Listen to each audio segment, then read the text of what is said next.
Hey dumplings, it's Dave Desai. We have new news of the RM song Wildflower that just dropped along with his album. We have some controversy with Spotify and what is going on with that. We also have RM talking about his feelings and then people joking about a cameo in RM's music video. So hater or not, make sure you're subscribed with the notification bell on. Grab your dumpling tasting mug merch and let's get into it. RM recently dropped his music video Wildflower with iconic Korean rock singer Youjeen. And the music video is so well shot, the cinematic shots and the lyrics are so perfect. I don't think I've ever been so moved by a song. The lyrics feel real. It's not just some relatable garbage that artists try to do to make you relate. The lyrics simply won't relate to everyone, but it doesn't have to. It's what he is going through. And I'm so excited that artists have embraced trying not to be relatable, but just singing about their real struggles. RM is singing about the shackles of fame and how he doesn't want to be compared to anyone else. He sings about not knowing where his journey is going to end up, and by singing about these things, people will eventually relate. There's parts of the song that apply to everyone, but now you can feel the emotions more clearly. And RM had talked about initially making music where he just wanted people to listen to it, and now instead create music that was more real to him, but we'll get more into that stuff later. If you do want to watch my fresh out of bed first time reaction to the music video and fangirl with me, it will be posted on Patreon. There's also BTS reality show reactions and things like that. I will link the Patreon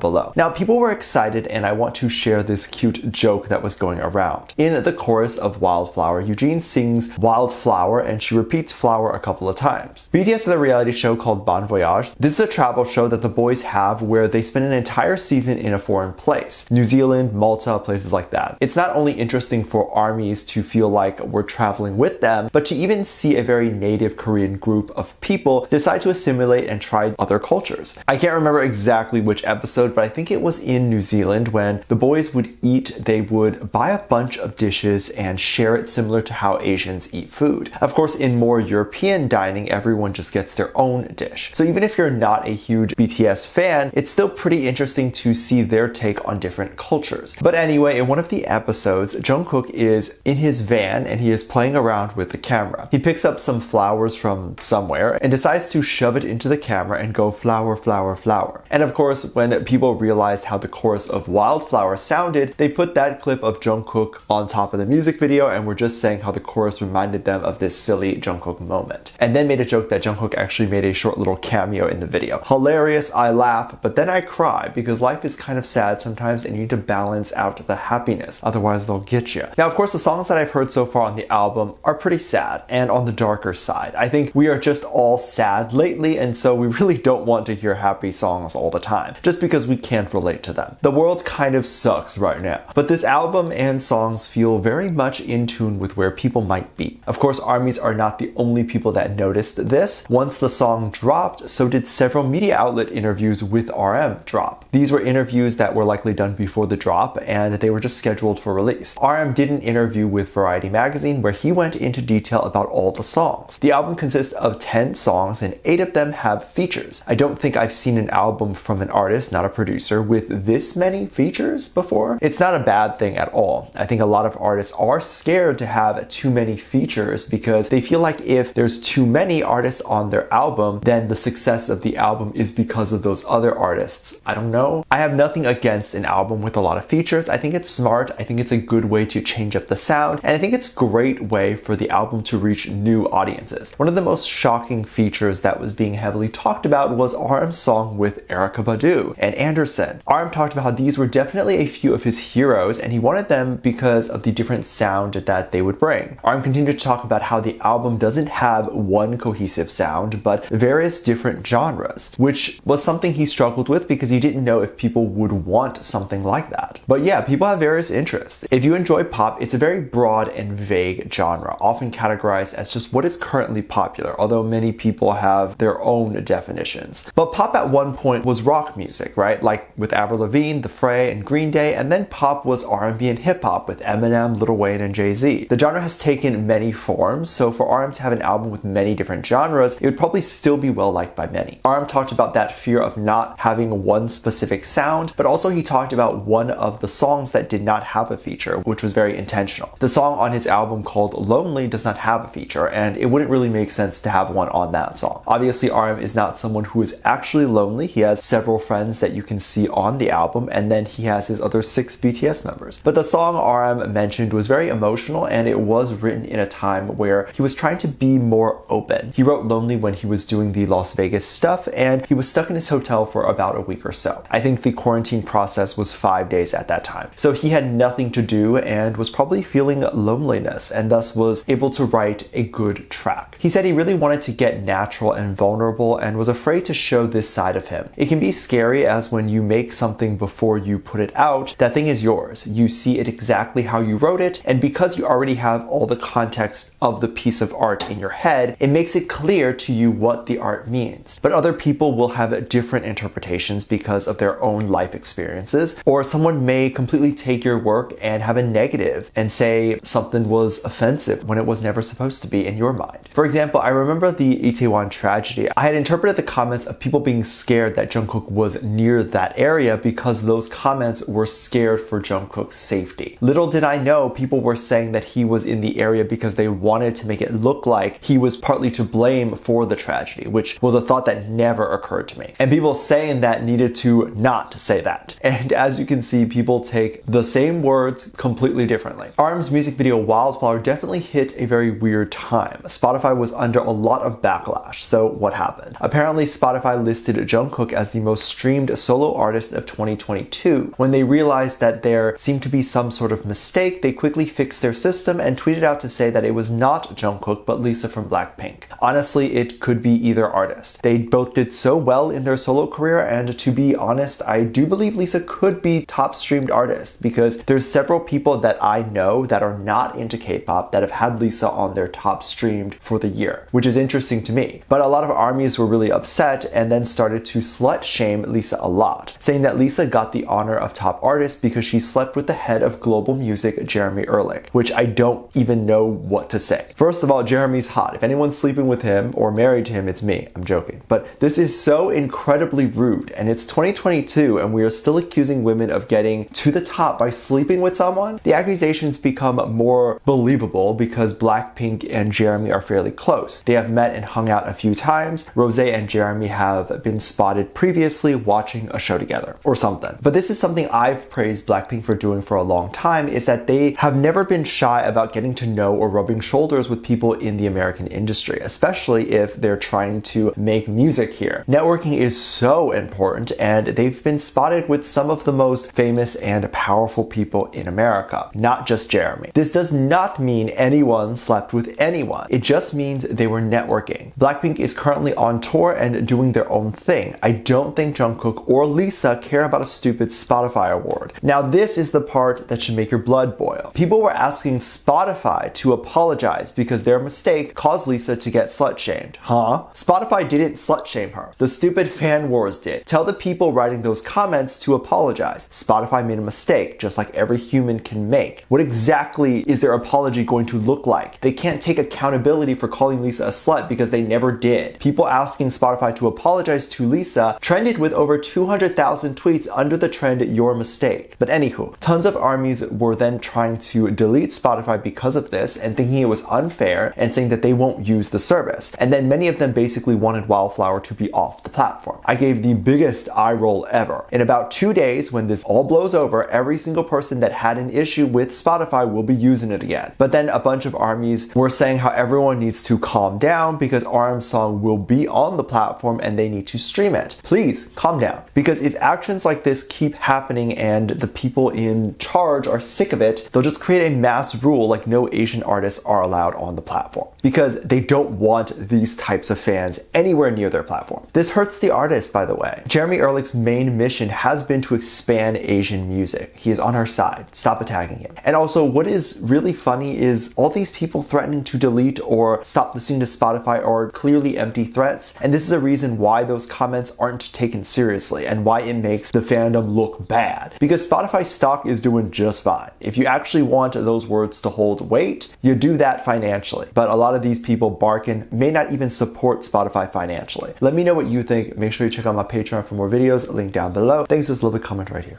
Love you, bye.